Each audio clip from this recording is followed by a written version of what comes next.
Guys, welcome back to the channel. Guns, ammo, and drones here. What I've got here is the Springfield XDs 45. Now this is the 3.3. And to be honest with you, I'm not sure whether they made the 45 in the 4-inch. I would assume they did. I know they did with the 9, but this gun is certainly by no means brand new on the market. This gun came out in roughly 2012. Here it is, 2020. Actually, it's Memorial Day, so happy Memorial Day to everybody. This gun has been around for about 8 years and has just been a massive success for Springfield, whether it's in the 9, the 45 caliber, and it's just a really nice little gun. I believe that this might be the smallest 45 on the market. I could be wrong, and please, if I am, leave me a comment and I'll try to respond to that, because I'm also curious about other guns that might be impressive too. But this little gun is a powerhouse. Now, I usually don't get into showing boxes and things like that, but when it comes to Springfield, they really have spared no expense. I mean, this is a briefcase of a gun case. It comes with a lot of really cool things. Now, some of the things, you guys might not use them, and I've seen some of the reviews that say, we're not going to use these, we're going to throw these away or whatever. This, surprisingly, I like paddle holsters, and this little holster, while it has really no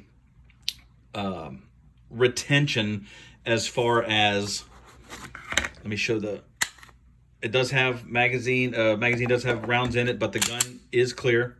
Okay, so while this holster is not a retention holster, it does have a little screw here that you can see there. You can tighten it down and give you a little bit of retention, but it certainly has no security. Somebody could easily come up behind you and pull that out if they needed to. But it came with the gun, and I find it to be a really comfortable holster, considering I like paddle holsters. And it comes with it, so that's really not that bad of a deal. Now, I have not used this. I've never used this. This is a double magazine case, or whatever you want to call it. And as you can see, it's got a rails here on the side in case you want to add something else to it or what have you. But this one does require a belt, and unfortunately it requires roughly a 2-inch belt. And you know, that's fine. I personally am not going to use this, but some people might. And not only does it work for the Springfield, but it would also work for many other brands that are single stack. And it just comes with it, so you know, why not? Now, this model here did come with 3 magazines.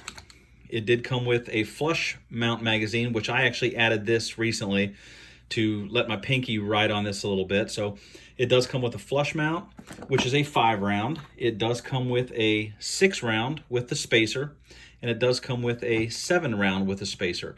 Now, depending on your backstrap choice, this one here happens to be the larger of the 2 that it comes with.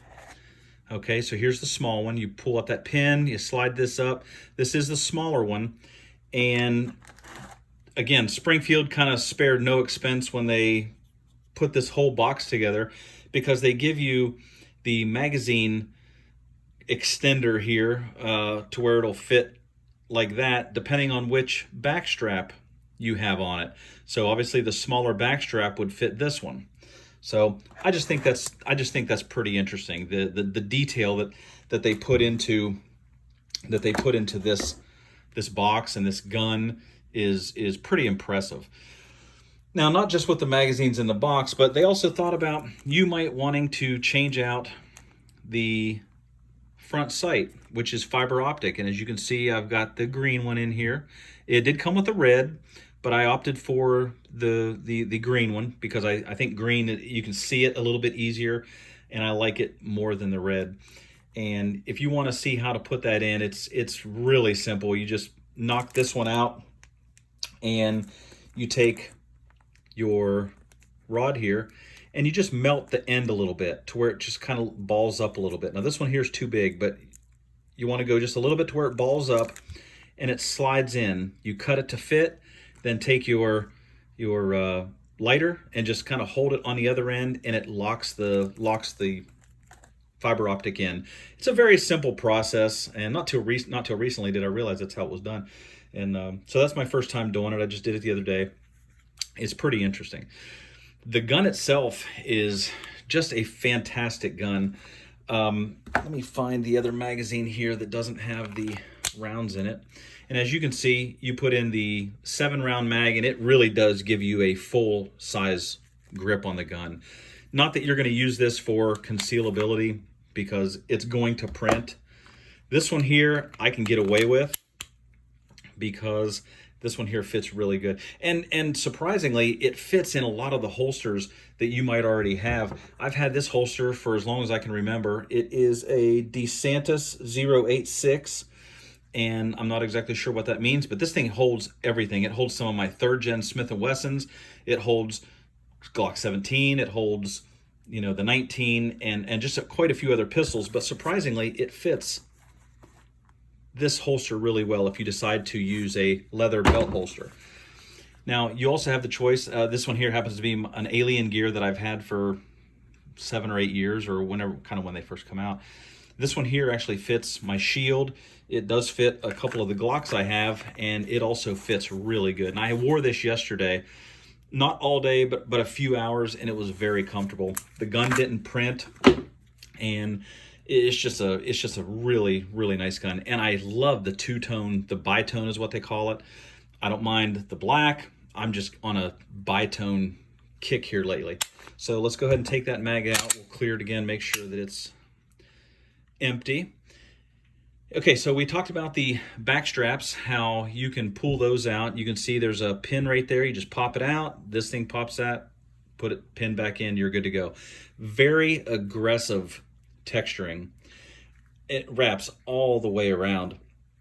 I can pretty much see, especially with this 45, not so much with the 9, but with the 45, you shoot this thing for quite a bit of time.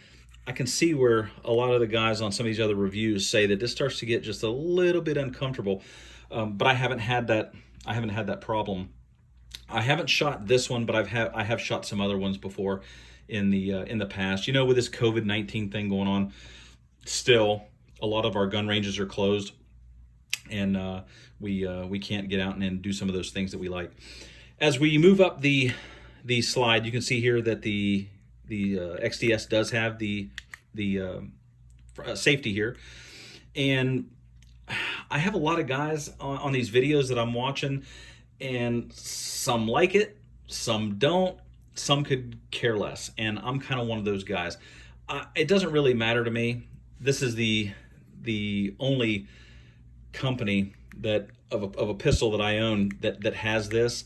I used to own a 1911, a Kimber. I don't own it anymore. I just didn't mind it. I mean, my hand goes there already, okay? So it goes there already. So whether there's a safety there or not, I mean, in a sense, it just adds a little bit of security knowing that without that depressed, this gun does not fire, and vice versa. If you hold this in, and with this safety here, this little, what they call a dingus, I don't even like calling it that because it sounds really weird, but this trigger safety, it won't fire, just like most of your other polymer striker fired pistols. I mean, you've got this on here, you need to depress that and then it'll go.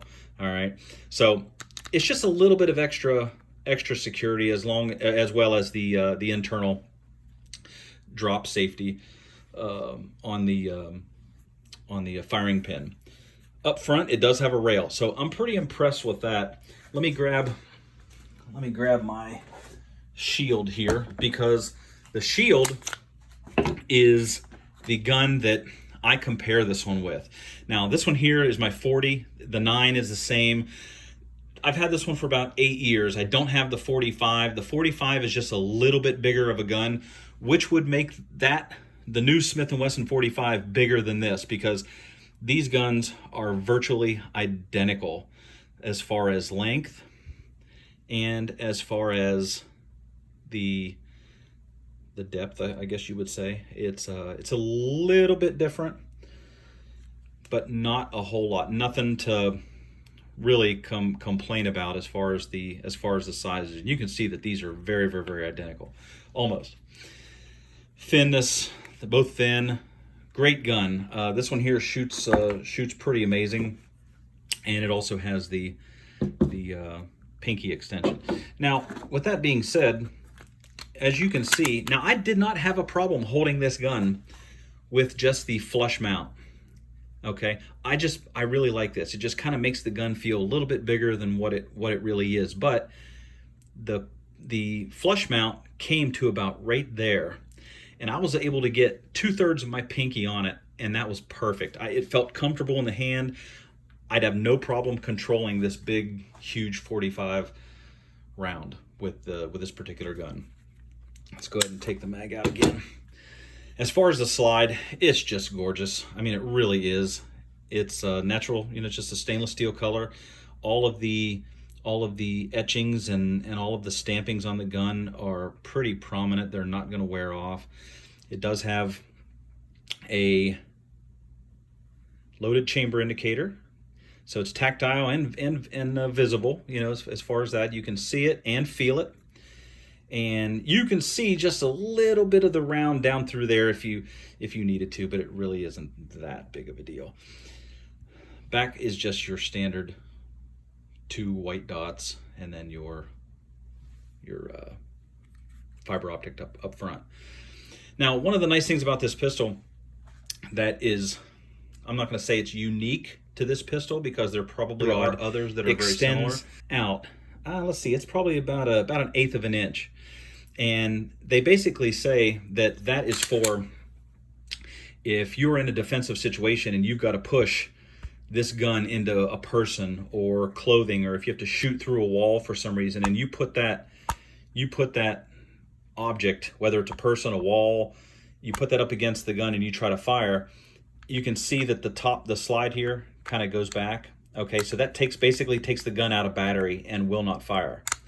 So they're saying, their reasoning is that hopefully whatever you push against, it's going to hit this first. Okay, and when you hit that, then you still have the gun in battery. Okay, I just think that's kind of a neat little thing.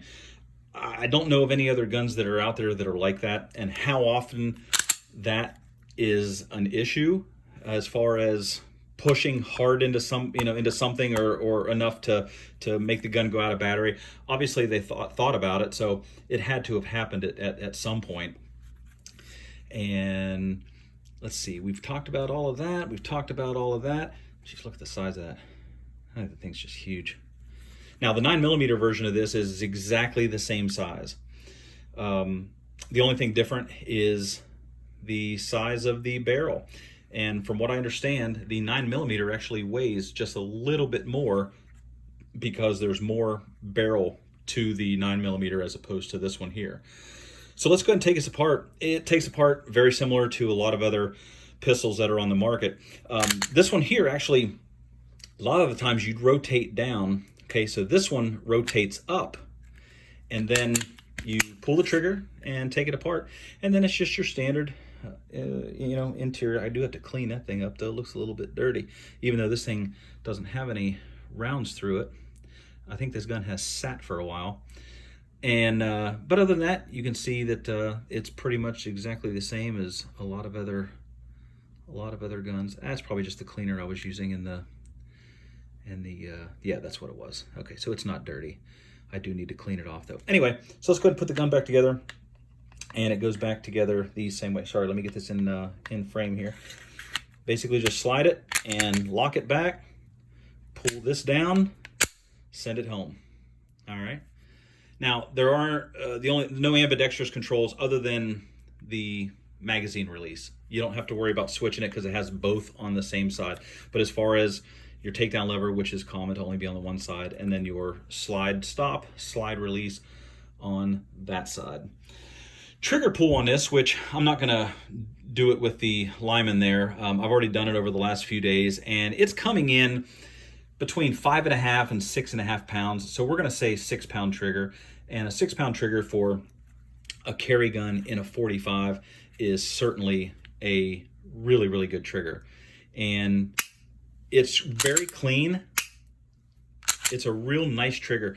It has just a tiny bit of take up, and then there's not so much a wall as it is just a fluid motion through the normal operation of that trigger. Okay. And as far as reset, if you guys are into resets, it's a fairly short reset, I suppose, but it's also audible, so you can hear it. All right. It's a great gun. It is a really nice gun. And pick one up if you have the chance to get one, get one. These are the older ones. I think the Mod 2s are obviously out, and they've been out for a while also. I really prefer this one when it comes to the 45. I'll take any of them really, but just such a really nice pistol. 45. The XDs is just a great gun for concealed carry. It's a great gun for your truck, your nightstand. I mean, you can do anything with it. But this gun was really made for the concealed carry market. And with this size of frame and the slide, this will fit probably a lot of the holsters that you guys already have. Right now, you can find these at a really, really good price. I would check out Gunbroker. Is probably where I would suggest that you can get one of these at a really good price. Even with COVID right now going on, gun prices are a little bit higher than they normally are. And if it's something that you need right away or something like that, then you can still get these at a good price. I think these things were originally $700 when they first come out, or somewhere close to that. And you won't pay anything near that now. But go check these guys out. Springfield XDs 45. This is the 3.3. Thanks for tuning in today, guys. I really appreciate it. Again, happy Memorial Day, and we will see you on the next video. Thanks.